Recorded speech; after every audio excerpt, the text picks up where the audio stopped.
Hey guys, happy Friday and welcome back to the Essence of Mohana channel where I do tutorial videos on digital art, graphite drawings, and paintings.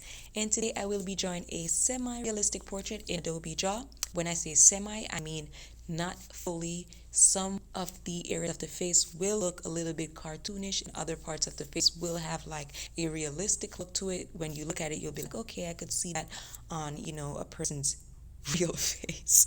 So that's what I will be demonstrating here. I will also be sharing a few tips, so please stay tuned and watch the end of the video. And if you like this content, please give this video a like, comment below so I know that you like it, and subscribe if you want more. So as usual, you need to grab your tablet, your phone, because if you did not know, you could also draw on your phone if you have a stylus or a pen. If you have an Android and a note, it is easier for you to grab your little pen and actually start drawing. If you have a iPhone or other parts of that phone, other type phone, you could get a stylus. If not, you could work with your tablet if you have one. And if you don't have either one of these things, don't worry guys, just still watch the video and you could still even attempt this drawing on paper separate from just the tablet. And the only difference is you won't have the color, but you will have the graphite pencil colors, which is black and white.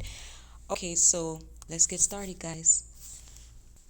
So let's get started with tip number 1. The first thing you want to do is lower your opacity to 10 to 15% when you are starting off with your shadows. The reason why you need to do this is because you could always start off light and then get darker gradually as you go. You could see that I'm doing right now. But if you start off darker, you will not be able to blend the shadows as subtle as I'm doing. So the best way to get your shadows looking semi-realistic or realistic, you have to start off with lighter colors and then you build on top of the colors to the dark point that you want it to go to.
Tip number 2, which is also the same thing that you do with the shadows, you do with the highlights. Even though your highlights are supposed to be bright, they don't have to be such solid white all the time. You could gradually build on your highlight by making a light shade and then you come back and make a more lighter shade on top of it.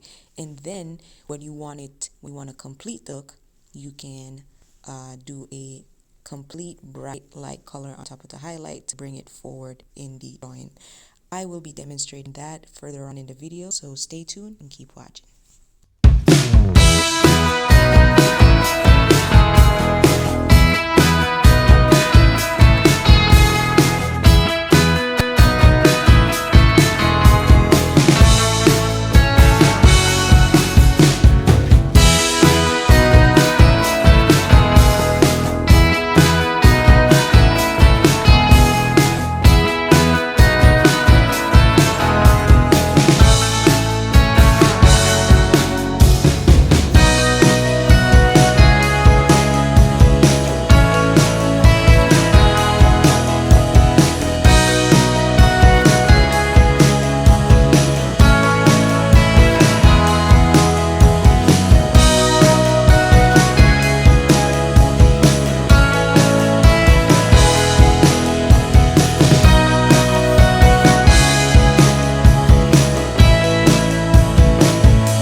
if you followed along on the second tip where I talked about placing your highlight soft at first and then build on top instead of making the highlight very strong at the beginning. I know sometimes when we do highlight we think, oh, it has to be very strong and bright, but it doesn't have to be. And that could actually throw off your drawing if the colors are very bright at the beginning and there's no way to kind of like blend it out. So when you gradually apply your lighter colors on top, you can go back at the end and put that strong light or white highlight on top, and it will make your drawing look more realistic, more subtle, and more appealing overall if you're trying to achieve the realistic look, as you could see. So that is it for today, guys. I'll see you again in my next video.